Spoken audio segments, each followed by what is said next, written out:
No passado domingo, no final do sermão, eu deixei-vos com uma imagem propositadamente suspensa no ar. Pedi-vos que imaginassem a seguinte cena. Estão recordados o que é que eu vos pedi para... Não vou fazer esse teste agora. Não vou fazer esse teste, não se preocupem. Mas imaginem um paciente. Um paciente entra nas urgências de um hospital em paragem cardíaca. A situação é de vida ou morte.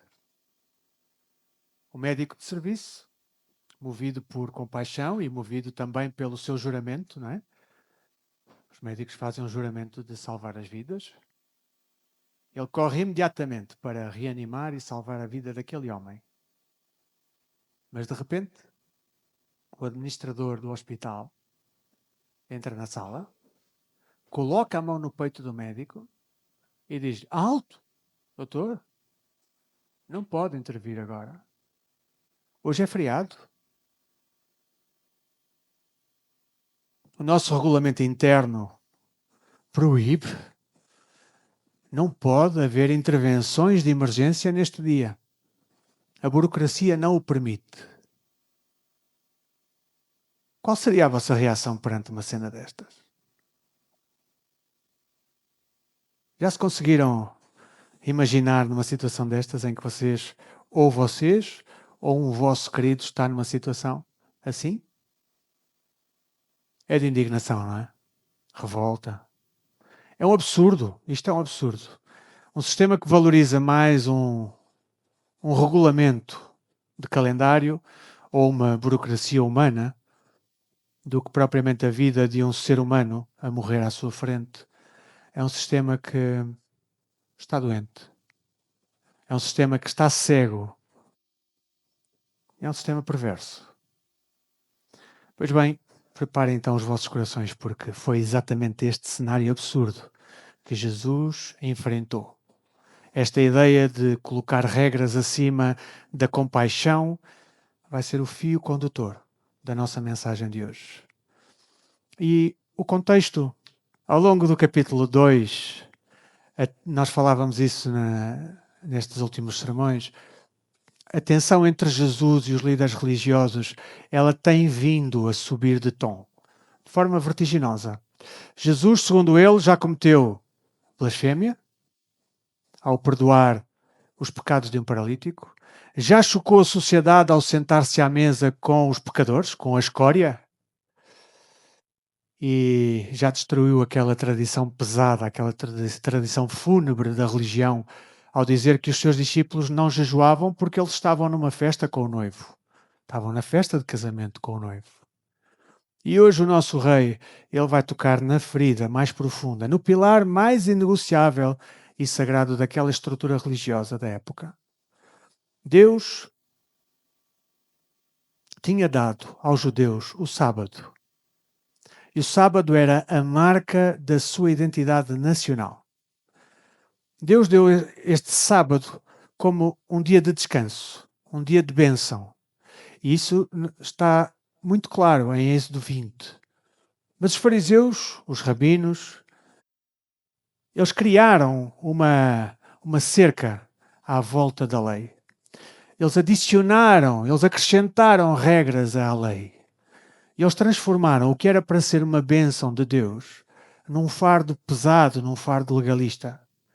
Jesus vai mostrar-nos o que acontece quando a compaixão imediata, a compaixão salvadora de Deus, ela choca de frente com o legalismo frio dos homens. Vamos ler o nosso texto. Vamos abrir as nossas Bíblias em Marcos, capítulo 2. Nós estamos a iniciar hoje a partir do verso 23 e vamos até ao verso 6 do capítulo 3. Se tens a tua Bíblia, abre, acompanha a leitura. Se não tens, ela está projetada. Se não tens uma Bíblia, fala connosco. Nós teremos muito gosto em te fazer chegar uma Bíblia. Então, o texto do Senhor diz assim. Marcos 2, capítulo 2, versículo 23. Ora, aconteceu atravessar Jesus, em dia de sábado, as searas, e os discípulos, ao passarem, colhiam espigas. Advertiram-nos os fariseus: "Vê, porque fazem o que não é lícito aos sábados." Mas ele lhes respondeu: Nunca leste o que fez Davi quando se viu em necessidade e teve fome, ele e os seus companheiros? Como entrou na casa de Deus no tempo do sumo sacerdote Abiatar e comeu os pães da proposição, os quais não é lícito comer, sendo senão aos sacerdotes, e deu também aos que estavam com ele. E acrescentou: O sábado foi estabelecido por causa do homem, e não o homem por causa do sábado, de sorte que o Filho do Homem é Senhor também do sábado. De novo, entrou Jesus na sinagoga, e estava ali um homem que tinha ressequida uma das mãos. E estavam observando a Jesus para ver se o curaria em dia de sábado, a fim de o acusarem. E disse Jesus ao homem da mão ressequida: Vem para o meio. Então lhes perguntou: É lícito nos sábados fazer o bem ou fazer o mal? Salvar a vida ou tirá-la? Mas eles ficaram em silêncio. Olhando-os ao redor, indignado e conduído com a dureza do seu coração, disse ao homem: Estende a mão. Estendeu-a e a mão lhe foi restaurada. Retirando-se os fariseus, conspiravam logo com os herodianos contra ele, em como lhe tirariam a vida. Neste texto fascinante, Jesus, o nosso servo-rei, ele ensina-nos três grandes verdades sobre o perigo de uma religião morta e como a sua autoridade, ela destrói as barreiras que essa religião morta cria. Nós vamos ver Jesus a confrontar esta religião que sufoca a graça e que inverte as prioridades. Nós vamos ver a fúria do legalismo versus, portanto, em comparação com a compaixão do rei. E nós vamos ver a ira santa e a autoridade que restaura. Em Marcos, nos versículos 23 a 28, a primeira cena, ela passa-se num campo de trigo. Jesus e os discípulos estão a caminhar. É um dia de sábado e os discípulos, homens, estão com fome e começam a colher algumas espigas para comer. Antes de mais, é fundamental nós percebermos que o que eles estavam a fazer era completamente legítimo, era legal aos olhos de Deus. Porque em Deuteronômio 23, 25, diz que quando entrares na seara do teu próximo, com as mãos arrancarás as espigas, porém, na seara não meterás a foice. A lei de Moisés, em Deuteronômio, ela permitia explicitamente que um viajante, alguém que fosse a viajar faminto, colhesse espigas à mão num campo alheio para saciar a sua fome, desde que não usasse uma foice, ou seja, não era considerado um roubo. Entendem? Então, qual era o problema destes fariseus? O problema é que a religião criada pelos homens, ela acaba por complicar sempre aquilo que Deus simplificou. Porque em Êxodo 20, nos versículos 8 ou 11, diz: Lembra-te do dia de Senhor para o santificar. 6 dias trabalharás e farás toda a tua obra. Mas o 7º dia é o sábado do Senhor, teu Deus. Não farás nenhum trabalho, nem tu, nem teu filho, nem a tua filha, nem o teu servo, nem a tua serva, nem o teu animal, nem o forasteiro das tuas portas para dentro. Porque em 6 dias fez o Senhor os céus e a terra, o mar e tudo o que neles há. E ao 7º dia descansou. Por isso, o Senhor abençoou o dia de sábado e o santificou. Então a lei de Deus dizia para guardar o sábado como dia de descanso. Mas os rabinos e os fariseus, eles criaram um catálogo opressivo com 39 categorias principais de trabalhos que estavam proibidos ao sábado, que depois acabavam por se subdividir em centenas de outras pequenas proibições. Para eles, colher a espiga era como o ato de ceifar, esfregá-la nas mãos para tirar o grão era como o ato de debulhar, e soprar a palha era padejar. Eles estavam a transformar o sábado num tirano cruel e os homens em seus escravos. A verdadeira lei de Deus estava completamente soterrada debaixo de tradições completamente inúteis. E é aqui que os fariseus atacam Jesus. E eles dizem-lhe: vê, porque fazem o que não é lícito aos sábados. Agora reparem na nota desta resposta magistral de Jesus. Jesus não parou e não se pôs a discutir. Ele não se pôs a debater as minúcias dos tais 39 regulamentos rabínicos. Jesus foi direto à palavra. Ele foi à essência do coração de Deus. Ele cita a história do rei Davi, em 1 Samuel 21. Nós podemos encontrar esta mesma história. E que, quando estava a fugir para salvar a sua própria vida e estava cheio de fome, Davi entra na casa de Deus e come os pães da proposição. Os pães sagrados, aqueles pães que só os sacerdotes podiam comer. O que é que Jesus está a ensinar aqui?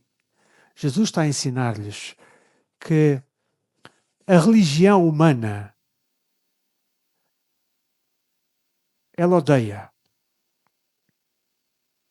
a necessidade e a vida humana prevalecem sempre sobre o cerimonialismo.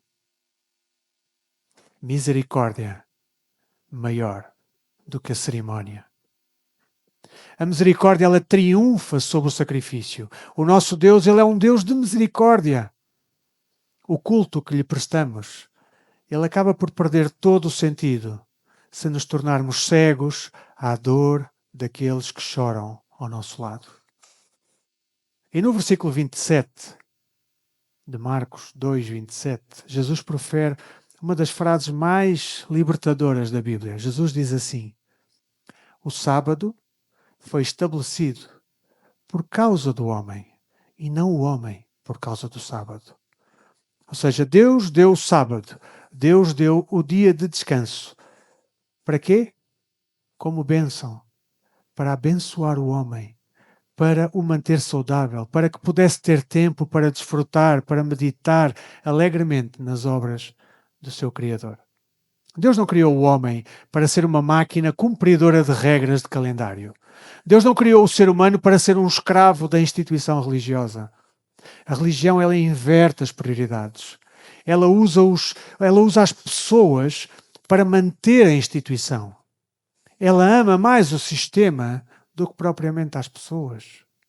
Mas Jesus, ele termina com um golpe de autoridade absoluta, uma bomba teológica. Assim, o Filho do Homem é Senhor também do sábado. O que é que Jesus está a dizer-lhes aqui? Fui eu quem criei o sábado. Eu sou a própria autoridade que dita os princípios deste dia. Todo judeu sabia que Deus tinha instituído o sábado. Ao dizer que o Senhor, Jesus, é o Senhor do sábado, ele está a declarar a sua divindade absoluta. Amados, se andamos a tentar impressionar a Deus, cumprindo as checklists religiosas, ou a viver de aparências, enquanto ignoramos a fome, enquanto ignoramos a necessidade de quem está ao nosso lado, nós não percebemos absolutamente nada do Evangelho. Jesus não veio, como falávamos na semana passada, para fazer remendos. Jesus não veio remendar a lei. Ele é o autor da lei. A submissão a Cristo, ela destrói o legalismo e traz a verdadeira liberdade. Então, a tensão, ela leva-nos imediatamente ao segundo ponto e à segunda cena do nosso texto. E passamos aos primeiros 4 versículos do capítulo 3. Chegou outro dia de sábado, e Jesus entrou na sinagoga. Estava ali um homem com uma mão ressequida, ou seja, uma mão paralisada, atrofiada.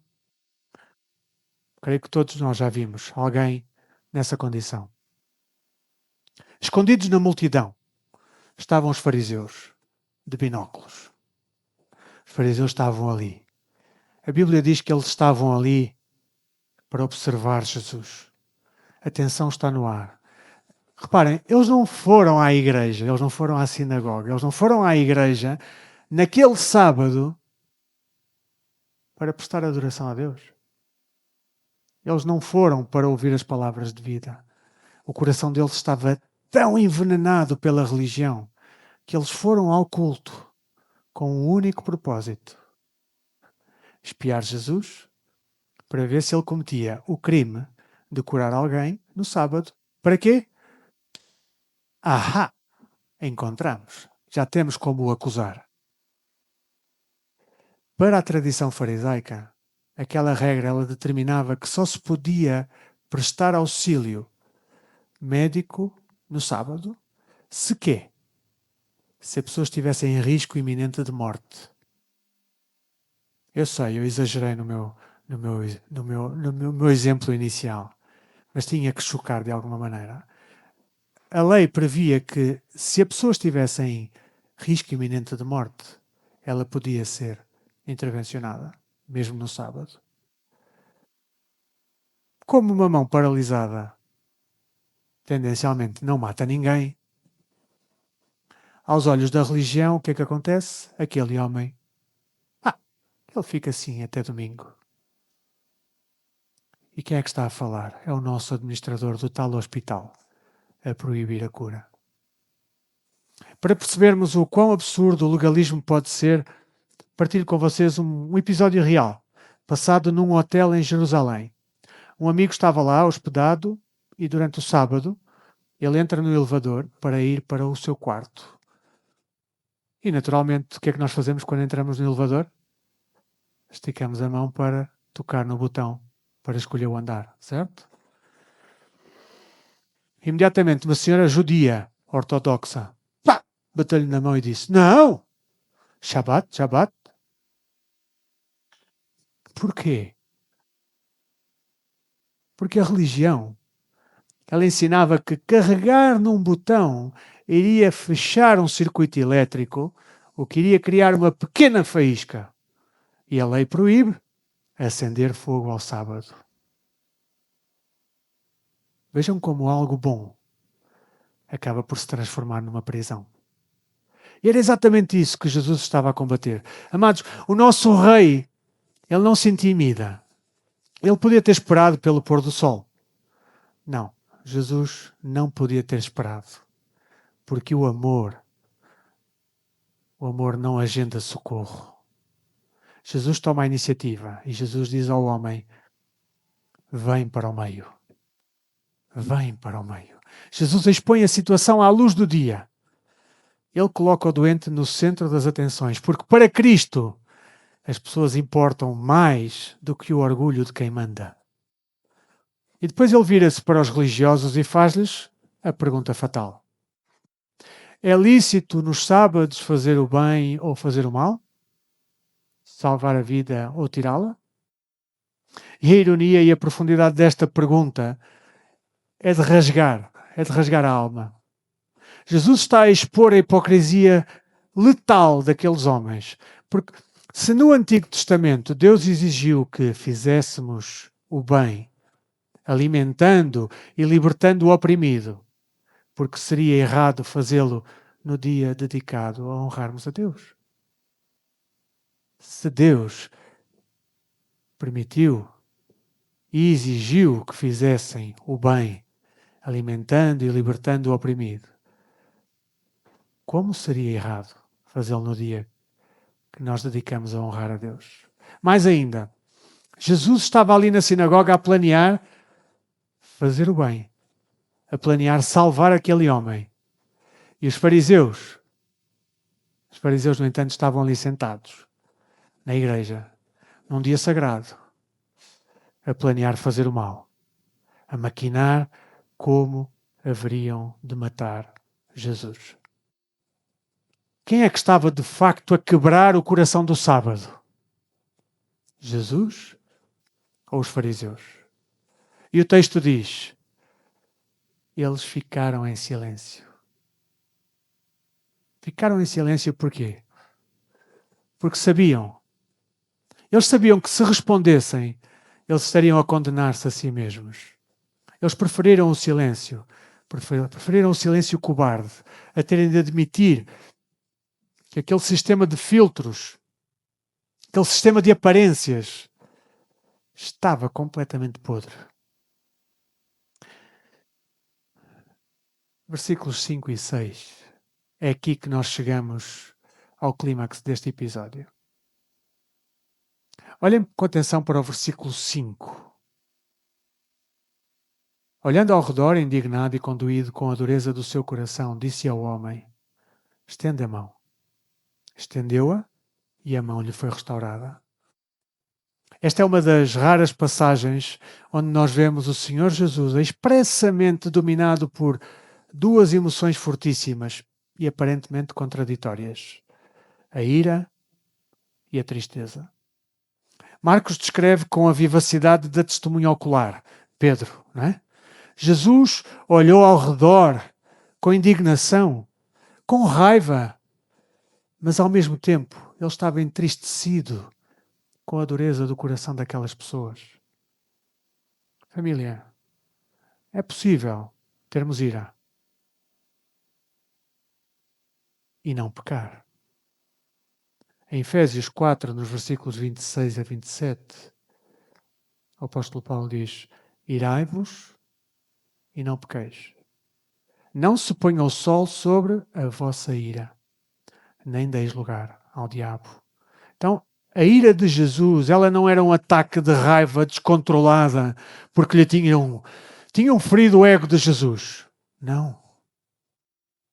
A sua ira, a sua indignação, era uma consequência direta do seu profundo amor por aquelas pessoas.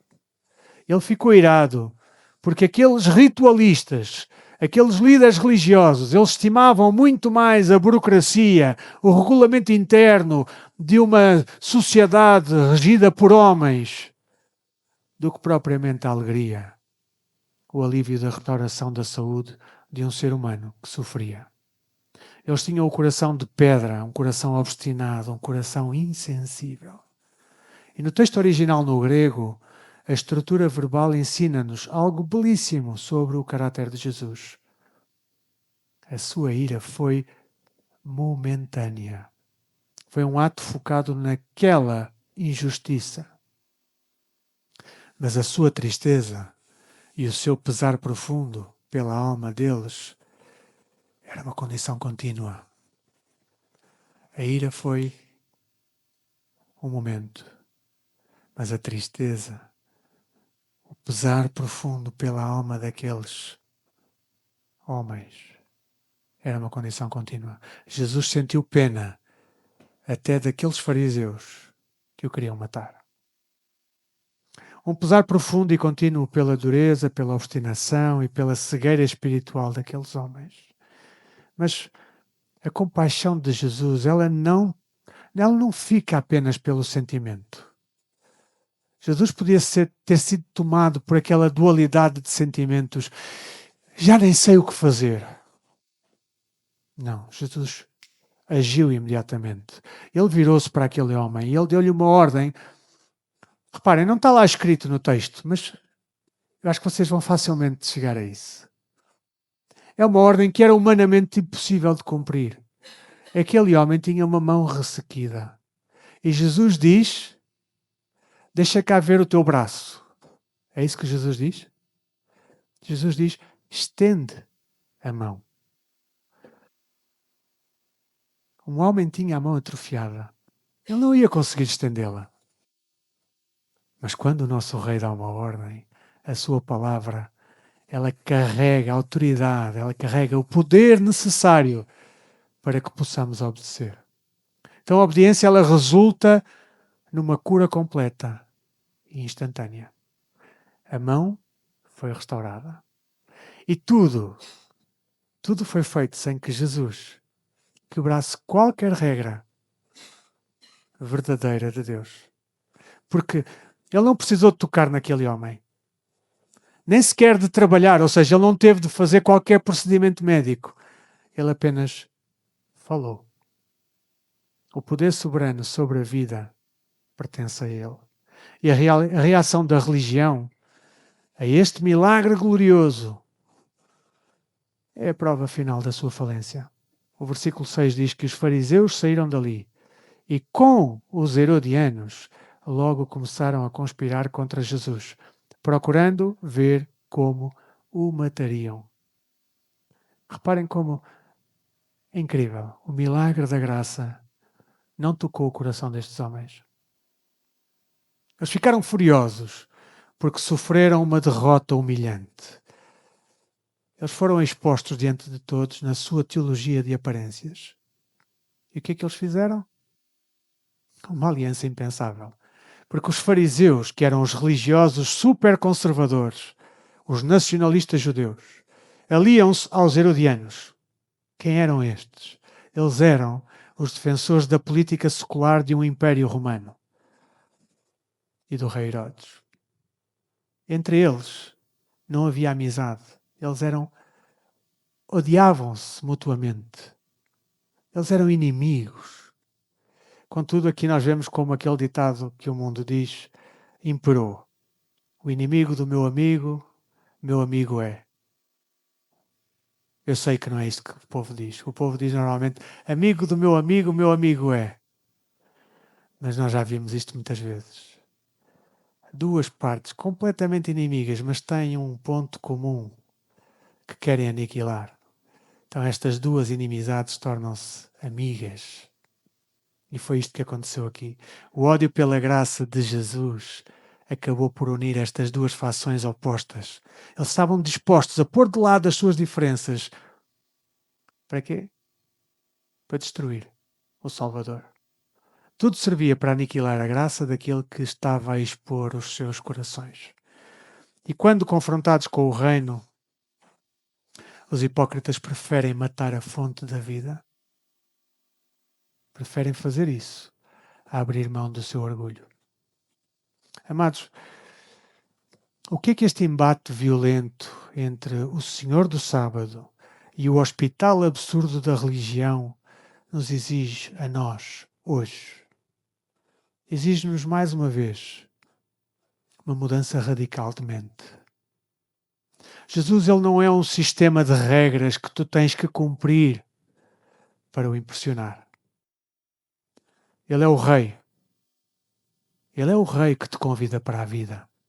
E como é que nós aplicamos isto ao nosso depois do culto? Estamos mais preocupados em manter as aparências ou em cumprir as regras de quem não quer saber das pessoas? Ou propriamente estamos ocupados em amar as pessoas? Então, qual é a tua base de relação com Deus? É o legalismo exaustivo de tentares provar que cumpres todas as regras. Tens o teu checklist todo picado. Tentas manter as aparências perante os outros. Ou é o descanso do Senhor, no Senhor do Sábado? Para de tentar justificar-te pelas tuas próprias forças, usando os teus próprios filtros. Talvez te encontres hoje aqui com uma mão ressequida no campo espiritual. Com uma parte da vida atrofiada, paralisado, talvez pela culpa, pelo formalismo ou pelo peso das expectativas, que é terrível. Pode ser a tua alegria, pode ser o teu casamento, pode ser a tua esperança ou a tua vida profissional que acabaram por secar. Quero que saibas que o Rei chama-te para vir para o meio. O Rei chama-te para vir para o meio. Hoje, rende-te. Rende-te à sua autoridade. Rende-te à única autoridade que é capaz de libertar.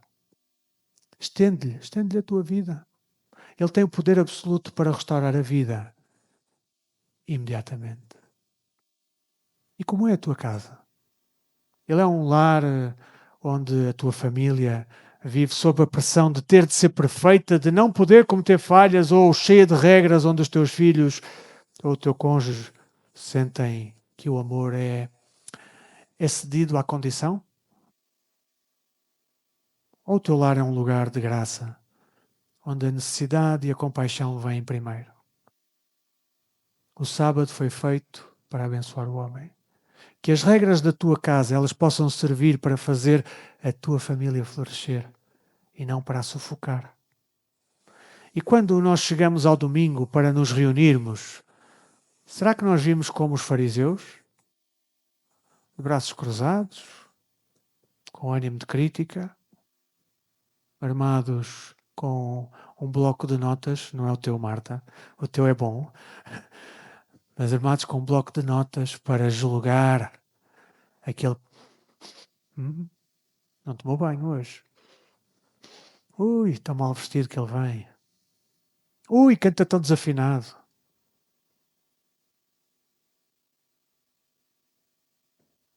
Somos rápidos. Somos muito rápidos a julgar quem erra. Ou quem nós achamos que errou. Nós estamos dispostos a... Será que estamos dispostos a sujar as mãos para restaurar aqueles que eventualmente erraram? Quem vem à igreja para observar defeitos, em vez de adorar ao nosso Deus, volta para casa tão cego quanto estes fariseus. A igreja ela tem de ser aquela urgência hospitalar, aquele lugar onde os paralisados, aqueles que têm feridas, vêm para o meio e encontram a restauração.